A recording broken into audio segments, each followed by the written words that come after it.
সামনে অনেক বড় একটি রাউন্ড অ্যাবাউট রয়েছে এবং রাস্তার উপর এখানে স্লো লেখা আছে, তার মানে আমাদের গাড়ির স্পিড একটু কমাতে হবে।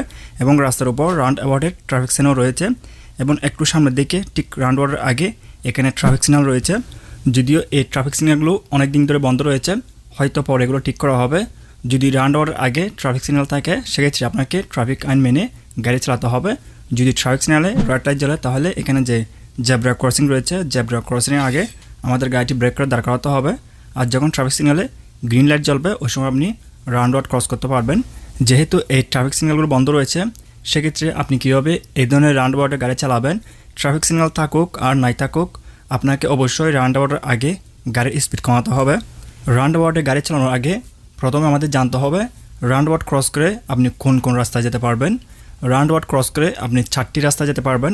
1 নম্বর হচ্ছে ইউটার্ন করতে পারবেন, 2 নম্বর হচ্ছে বাম পাশের রাস্তায় যেতে পারবেন, 3 নম্বর হচ্ছে একদম সোজাসুজি সামনের রাস্তায় যেতে পারবেন এবং 4 নম্বর হচ্ছে ডান পাশের রাস্তায় যেতে পারবেন। এখন আমি যে রাস্তায় গাড়ি চালাচ্ছি এই রাস্তায় 3টি লাইন রয়েছে। অনেকগুলো রাস্তা রয়েছে যে রাস্তাগুলোতে 4টি লাইন থাকে বা 5টি লাইন থাকে। যেহেতু এই রাউন্ড অ্যাবাউটের আগে আমি যেখানে গাড়ি চালাচ্ছি এখানে 3টি লাইন রয়েছে, আমি এখন এই রাউন্ড অ্যাবাউট ঘুরে ইউটার্ন করব। সেক্ষেত্রে আমাকে কোন লাইনে যেতে হবে, যেহেতু এখানে 3টি লাইন রয়েছে আপনি রাউন্ড অ্যাবাউট ক্রস করে 4টি রাস্তায় যেতে পারবেন। যদি এখানে 4টি লাইন থাকতো সেক্ষেত্রে আপনি যে হিসেবে ইউটার্ন, এরপর বাম পাশে, এরপর সোজা এবং এরপর ডান পাশে, সেই হিসেবে আপনাকে রাউন্ড অ্যাবাউটের আগে যে রাস্তা রয়েছে ওই রাস্তায় থাকতে হবে। আগে থেকে আপনাকে অবশ্যই ওই রাস্তায় থাকতে হবে। যেহেতু আমি এখন ইউটার্ন করব, ইউটার্ন করার জন্য আমাকে অবশ্যই রাউন্ড অ্যাবাউটের যে সাইকেল রয়েছে রাউন্ড অ্যাবাউটের ভিতরে প্রথম যে লাইনটি রয়েছে ওটা আপনি 1 নম্বর হিসাব করবেন। 1 নম্বর দিয়ে আপনি ইউটার্ন করতে পারবেন। এরপরে যে 2 নম্বর লাইনটি রয়েছে এটা দিয়ে আপনি বাম পাশের রাস্তায় যেতে পারবেন। এরপরে যে 3 নম্বর লাইনটি রয়েছে এটা দিয়ে একদম সোজাসুজি সামনের রাস্তায় যেতে পারবেন। এরপরে যে 4 নম্বর লাইনটি রয়েছে এটা দিয়ে আপনি খুব সহজেই ডান পাশের রাস্তায় যেতে পারবেন।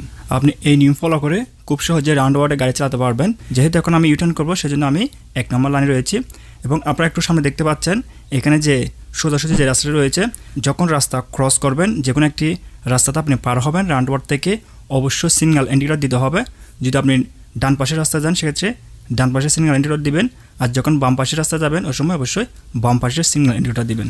এবং রাউন্ড অ্যাবাউটে সিগন্যাল ইন্ডিকেটর ব্যবহার করার সঠিক নিয়ম হচ্ছে আপনি মনে করেন আপনি একদম সোজাসুজি সামনের রাস্তায় যাবেন, সেক্ষেত্রে সামনের রাস্তায় যাওয়ার কমপক্ষে 20 মিটার আগে থেকে আপনি ডান পাশে সিগন্যাল ইন্ডিকেটর দিবেন, যাতে ডান পাশে যে গাড়িগুলো থাকে অথবা আপনার গাড়ির পিছনে যে গাড়িগুলো থাকে তারা বুঝতে পারে আপনি ডান পাশের রাস্তায় একদম সোজাসুজি রাস্তায় যাচ্ছেন।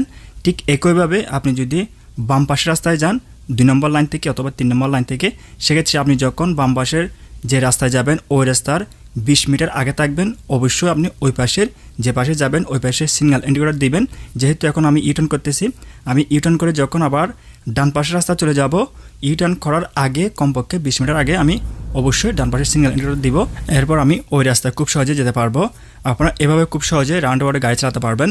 এখানে আপনারা মনে রাখবেন যখন রাউন্ড অ্যাবাউটের যে সাইকেল রয়েছে ওই সাইকেলে যখন আপনি ঘুরবেন সেক্ষেত্রে কোনো সিগন্যাল ইন্ডিকেটর দিতে হবে না। যখন আপনি সাইকেল থেকে বের হবেন যে কোনো রাস্তার মধ্যে ঢুকবেন অবশ্যই সিগন্যাল ইন্ডিকেটর দিবেন, না হয় দুর্ঘটনা হওয়ার সম্ভাবনা বেশি থাকে। এখন আমি এই রাউন্ড অ্যাবাউট দিয়ে ডান পাশের রাস্তায় যাব, তবে বেশিরভাগ সময় রাউন্ড অ্যাবাউটের ডান পাশের রাস্তাটি একটু বেশি ফ্রি থাকে, যার কারণে জেব্রা ক্রসিংয়ের আগে আমাকে গাড়ি বেশিক্ষণ দাঁড় করাতে হচ্ছে না। সো অনেক সময় দেখা যায় আপনি যখন সোজা যাবেন, বাম পাশে যাবেন অথবা ইউটার্ন করবেন, সেক্ষেত্রে আপনার গাড়ির সামনে যদি রাউন্ড অ্যাবাউটের ভিতরে গাড়ি বেশি থাকে তাহলে আপনি অবশ্যই জেব্রা ক্রসিংয়ের সামনে গাড়ি ব্রেক করে দাঁড় করাবেন। যদি গাড়ি না থাকে তাহলে আপনি খুব সহজে রাউন্ড অ্যাবাউট ক্রস করতে পারবেন। যেহেতু আমি রাউন্ড অ্যাবাউট ক্রস করে ডান পাশের রাস্তায় যাচ্ছি সেক্ষেত্রে এখান থেকে ডান পাশের আপনারা দেখতে পাচ্ছেন খালি জায়গা রয়েছে, খালি একটি লাইন রয়েছে, সেক্ষেত্রে আমি খুব সহজেই এখন ডান পাশের রাস্তায় যেতে পারবো।